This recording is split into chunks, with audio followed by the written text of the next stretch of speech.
Hi everyone, Clay here, and I just want to help prepare you a little bit as you are working on the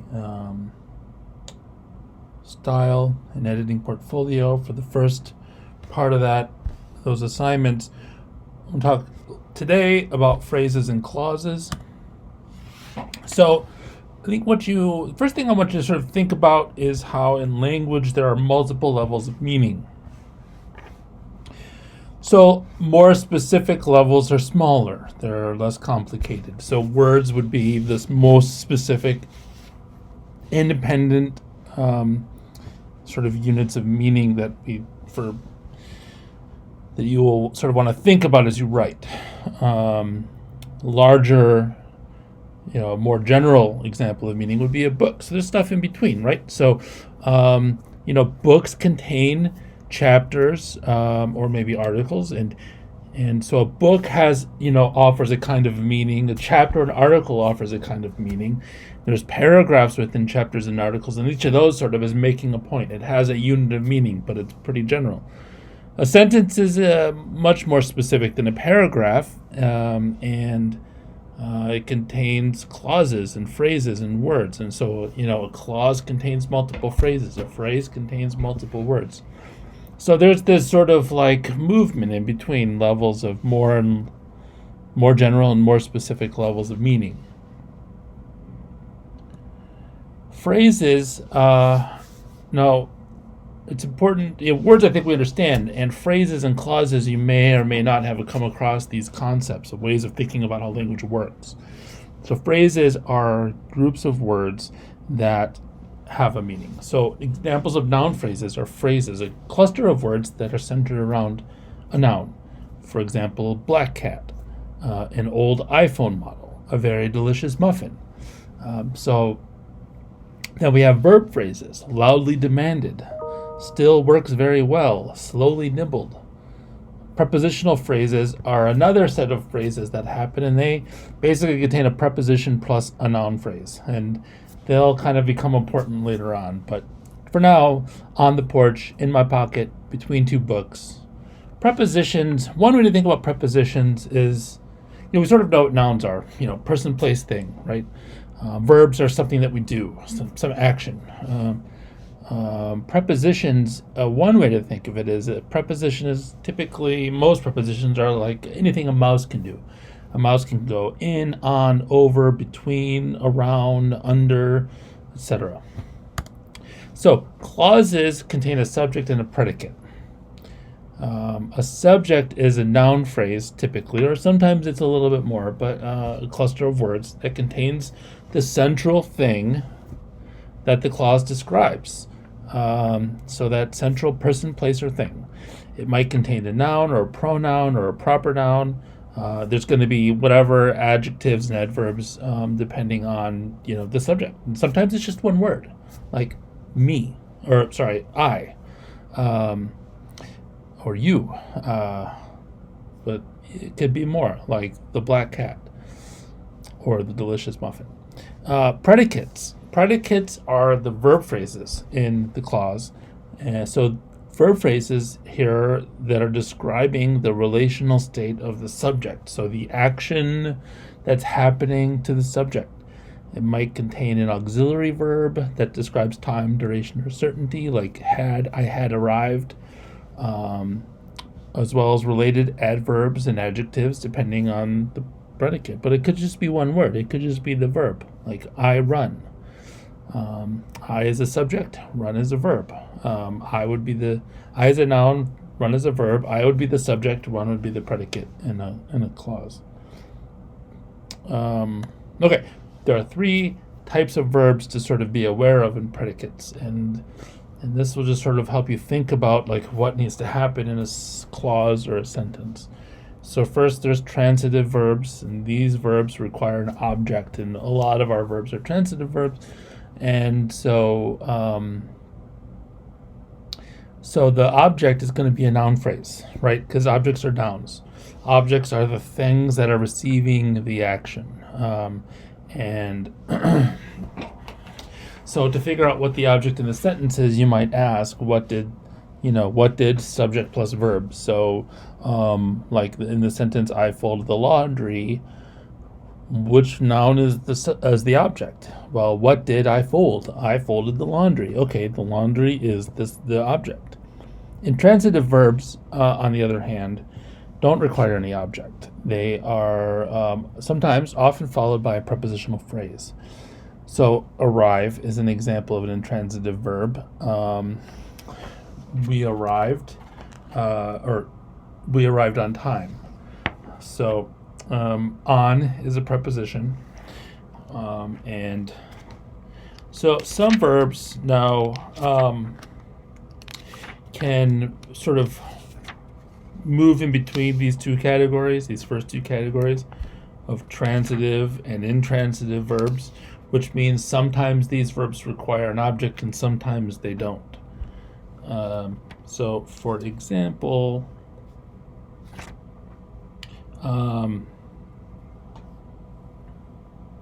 you might say,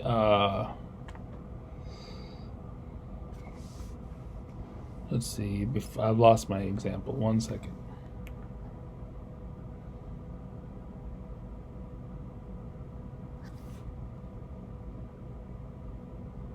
Right, so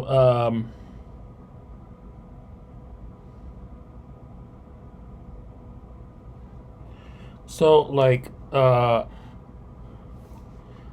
the verb settle, when you use so like when you talk about like the examples on page 21 in our book, The Well-Crafted Sentence, so they settled in a suburban town in the San Francisco Bay Area. So here we have settled as an intransitive verb. There's no object. When you ask the question, what did they settle? That doesn't make sense.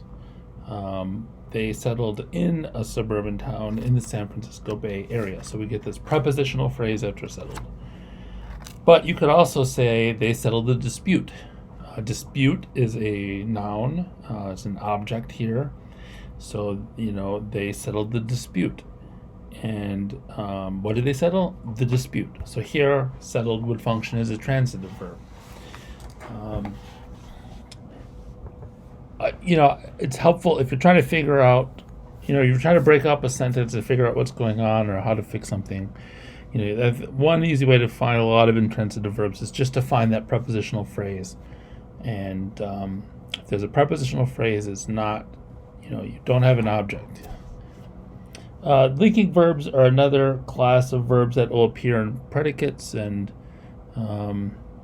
these verbs will link the subject to a complement. So a complement is going to be something that's clarifying something about the subject. So it's a noun phrase or an adjective phrase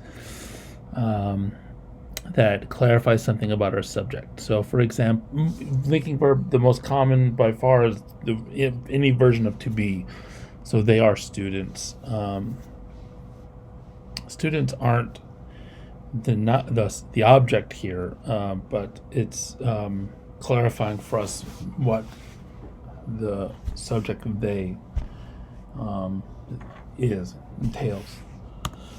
So connecting clauses. So here, independent clauses have a subject and a predicate, and they have a meaning that stands on their own. All clauses have a subject and a predicate, and we'll talk about a few different clauses in a minute. But a simple sentence is an independent clause.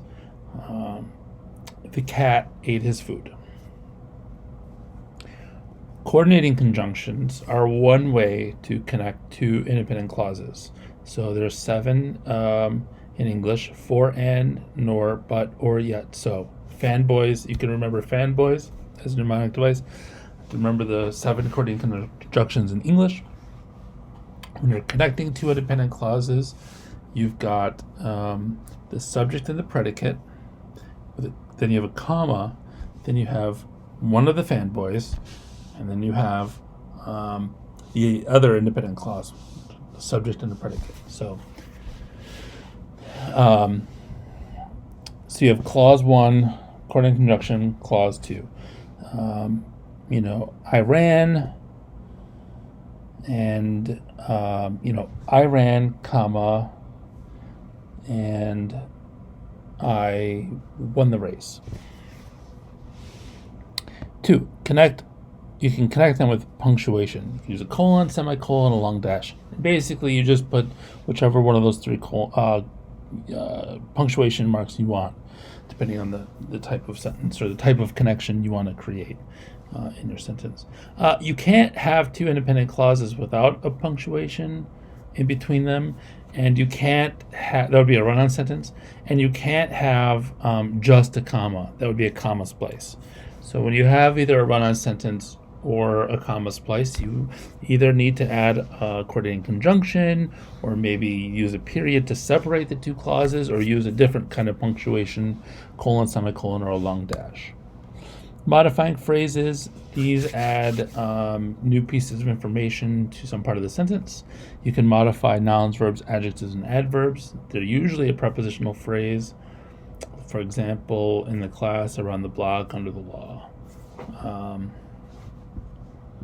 And dependent clauses is the last major thing to talk about here. Dependent clauses have a subject and a predicate, but they don't have an independent meaning. They add meaning to some other part or clause in the sentence. So there's three kinds of dependent clauses. We have an adverb clause. This starts with a subordinating conjunction, and there's a whole ton of these. I would just Google subordinating conjunctions to find a list. There's also a list in the book, The Well-Crafted Sentence. You can take a look at that. It's on page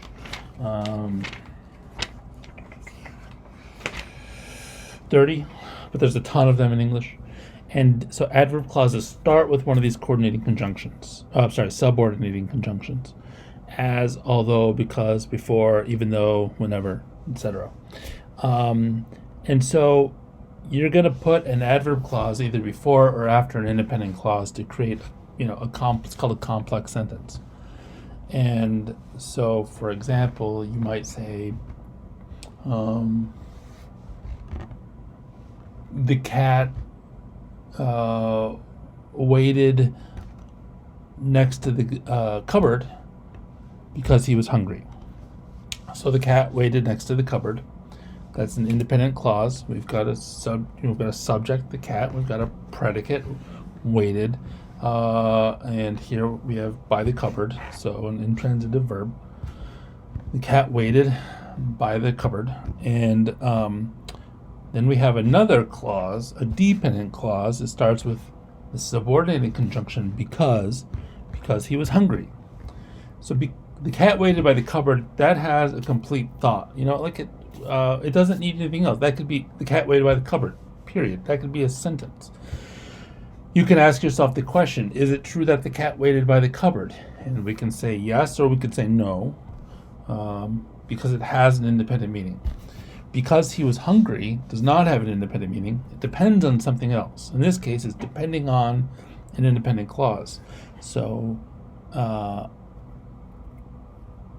we need to connect these two things. So we could, if we say the cat waited by the cupboard because he was hungry, there's no punctuation. But if we start with the dependent clause, because the cat was hungry, comma, he waited by the cupboard. So you always use a comma when you're separating an adverb clause and an independent clause, but only when the adverb clause comes first. And really, so you can flip these clauses in a sentence, and it's really a question of which thing do you want to highlight at the front of the sentence. There's also, besides adverb clauses, we have adjective clauses, and these usually modify a noun and start with the following words: that, when, where, which, who, whom, and whose. So some examples from the book include farmers and scholars, statesmen and patriots who had traveled across an ocean to escape tyranny and persecution finally made real their Declaration of Independence at a Philadelphia convention that lasted through the spring of 1787. So there's a couple in here. They're kind of mixed in the middle of sentences. So who had traveled across an ocean to escape tyranny and persecution. That lasted through the spring of 1787. So they're modifying, they're adding information. So the Philadelphia Convention, that lasted through the spring of 1787. So the adjective clause, that lasted through the spring of 1787, adds more information about convention. That's on 31, and there's more on a later chapter in the book, but don't think we have that on our agenda for this semester. But anyway, something to be aware of. And then finally, a noun clause. These types of dependent clauses contain a subject and a predicate, but they function like nouns, and they serve as either a subject or an object. So when you have like really complicated subjects or objects, they're a noun clause. So some examples might be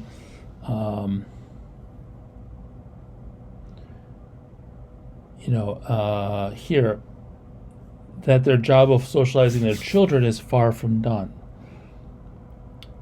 When parents send their children to school for formal education, they understand that their job of socializing their children is far from done. So here, this functions as this, it functions as the object of this sentence. What do they understand? They understand, so they is the subject, understand is the predicate, that their job of socializing their children is far from done. And that's the object. And it's got nouns and it's got verbs. It's a complicated, it's more than a phrase, it's a clause. And it's a noun clause that, all of these words together is the object. So, okay, so we've got a number of exercises to do. Let me know if you have any questions or problems working on this, and I look forward to seeing the exercises next week. Okay, thanks.